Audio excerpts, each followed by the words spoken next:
Hey, what's up, guys? This is Colby Cheese, and guess what? Today we've got Wukong, the Monkey King. This is going to be my first impressions of him. I did give him a good go around the last 2 days, played him for several games in different little setups and different teams, and I've got a good understanding of how this champion feels, and I want to give you guys some advice on him and my thoughts so that if you are planning on buying him or just want to know a little bit more information, then you'll have that here.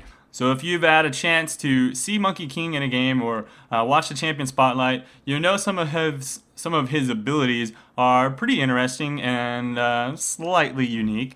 They allow him to jump around and quickly get to his opponent. And he's got his little Shaco Blinky stealth thing where he splits off. And that's definitely a whole lot of fun to mess around and juke people with.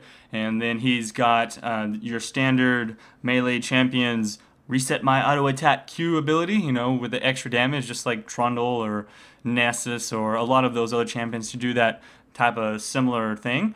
And then he's got an ultimate, which everyone was all excited about, the whole spin to win concept. Let's turn it on and boom, boom, boom, boom. We're going to knock people up while doing spinny damage and speed up and run around. So anyways, cool set of abilities, but how well do they work together, and is the Monkey King champion worth buying? Is he a good champion? Alright, well, yes and no. I will say that the Monkey King is not overpowered, nor is he underpowered.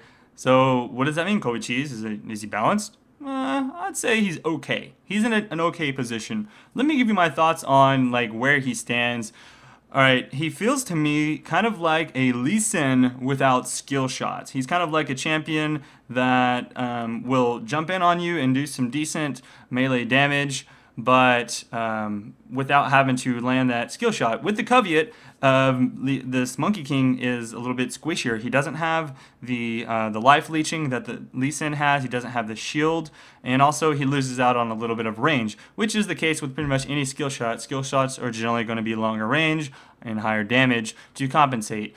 So Monkey King is great for using his little blink dash thing to run up and attack minions and kill the last 3 of the wave and quickly farm. You can catch people nicely, put out some quick poke, and then hit your W to set up your little decoy and run away without taking a whole lot of poke back. So that's definitely a really strong point of the Monkey King.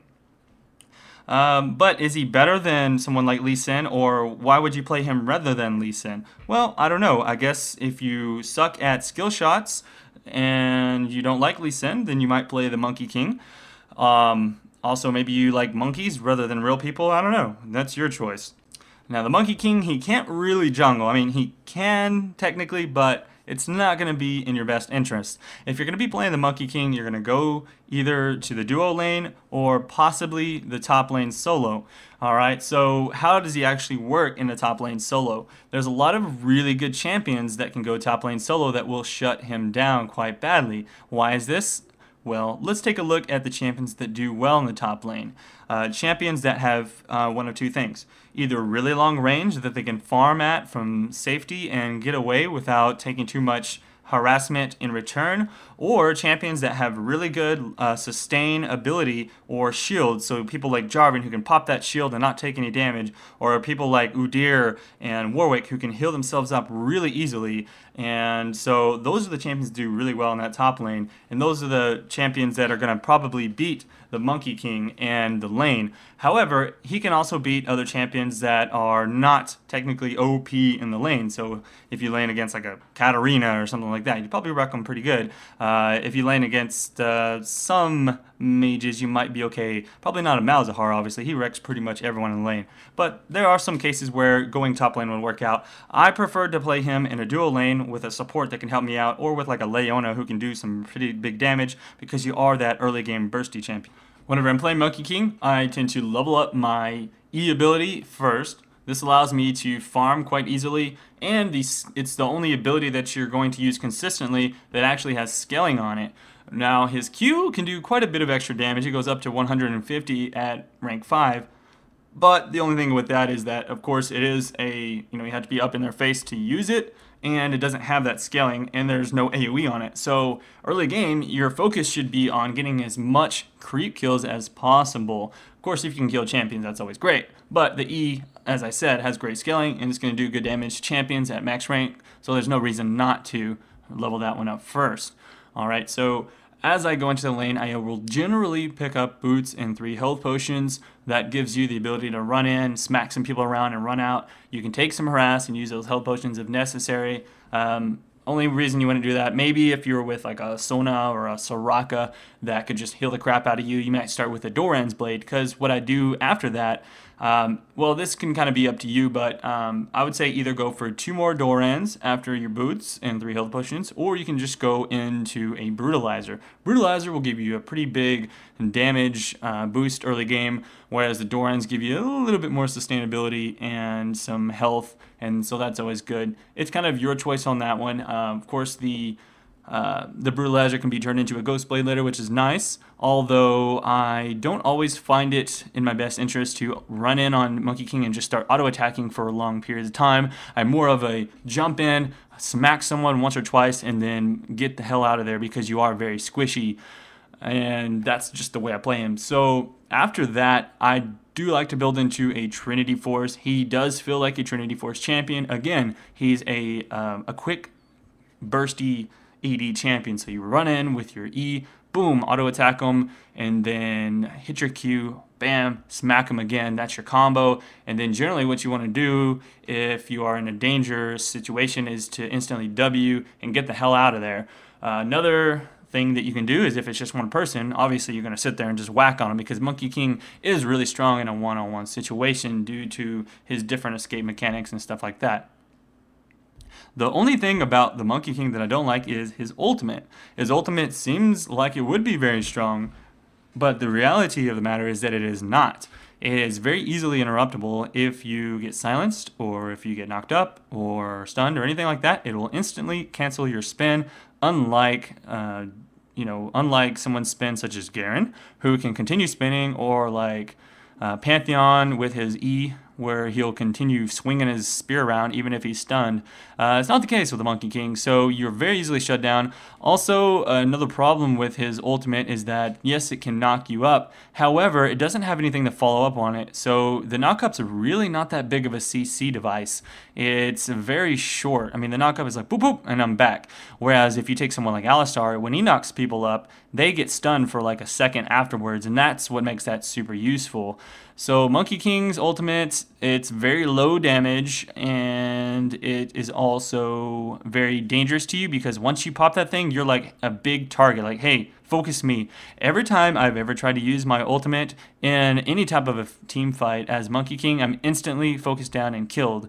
So your goal should be to actually use your ultimate as sparingly as possible, and only in very specific situations. Use your ultimate as a interrupt ability. So if you have a champion that's going to have some kind of channel on your teammates, so if you have like a Malzahar, or if you have a Katarina or someone like that who's going to use some type of channel onto your team and you need to get them off, jump in with your E, hit your ultimate, and then instantly get the hell out of there if you're in a dangerous situation. You can actually cancel your ultimate by pushing R again, and that's usually a lot safer than sticking in there. Now, obviously, if you're going to hit multiple people and not get focused, then your ultimate's can be fine. However, that situation would be a little bit more far in between. A good situation that it does come into play, though, is if you have like a Jarvan on your team and you can get someone else to be focused, then Jarvan pops his ultimate and boom, you dash in with your E and start spinning to win, and man, that's actually a really good situation. Other than that, though, you don't want to really run in and initiate. He is definitely not an initiator, unless, well, I mean, there are some cases. So you can run in, and if you're quick enough, you can use your E ability and then W to try and get out, and they will sometimes use all of their spells onto your little clone. That's the best use of your abilities that you could could do. So you do that, you jump in, use your W, get the hell out of there, and wait for your cooldown to come back up. Now that they use their stuff, hopefully your team can kind of follow up on some of those situations, or you can waste some of their spells and that sort of thing. But the idea is to be able to get them to waste their stuff and then come in like an assassin and just focus down their squishy, try and get into the back of team fights and get onto their AD carry or to their AP carry who's wrecking people. Find that person who's doing a lot of damage and try to be a bruiser and just push them out of the fight. Due to this type of playstyle, again, on Monkey King, I'll build the Trinity Force that gives you that speed and that quick burst and a little bit of tanky and the slow, which, again, you don't have your own slow, so you need to have some kind of slow if you're going to stick to your targets. But anyways, after that, you want to build all tanky. Do it as if you were going to play an Aurelia, which, the tanky Aurelia build where you do the Trinity Force and then you go for a Banshee's Veil and then you go for some armor, perhaps a Guardian Angel if you're getting focused really quickly, but not necessarily that so much. I'd really go for Randuin's Omen if possible. That seems like it would fit him a little bit better. For my runes and masteries on the Monkey King, I generally will do a standard 9-0-21. Whenever I'm doing my rune page, I will actually use my standard tanky attack damage carry page, which consists of 18 armor pin, that's all red armor pin, 1 armor pin quintessence, and then I'll do 4.5 physical damage, that's the other 2 quints, and then magic resist at level 18, and 4.5 magic resist at level 1. In other words, that's 3 blues that are flat magic resist, and the rest are magic resist at 18. And then on my yellows, I'll just go straight up flat armor, and that's plus 13 armor. It gives you a pretty good mix of damage onto your opponents as well as some tanky stats to help you out in addition to those. Overall, my synopsis of the Monkey King is that he is hella fun to play. However, if you want a new OP champion, he's not going to be that one. He may receive some tweaks later on in patches, kind of like we saw with Yorick, although I'm a little unsure of that just because of the fact that he is fairly decent right now, and if he gets strong, then he is going to wreck some people, while at the same time, he does suffer from the same problem other squishy attack damage carries do suffer from, which is that any type of team with some good CC or lots of AoE are just going to completely shut him down, and you have to be very careful of that. It's hard to jump into a fight and do any damage when you're just completely destroyed instantly. So there you go. That's my opinion on the Monkey King. I did enjoy him. He's not going to be my main or anything like that, but I may play him every once in a while for the lulz. Other than that, I'm not sure how competitive of a pick he will be. I don't think you're going to see him in any big competition matches, but I've been proven wrong in the past. We have seen Lee Sin used as jungle, although I actually do honestly believe that Lee Sin is super viable, and but let's not go into that because this is a video about the Monkey King. Anyhow, guys, if you want to see some more Monkey King, be sure to check out some of my future videos that I'll be doing, which includes commentary of me playing the Monkey King, and you can see that in the links below or on the actual, annotations. If you do enjoy my videos here and you like this, be sure to let me know. Push that like button and favorite this video. I'll see you guys around for the next one. This is Kobe Cheese. Peace out.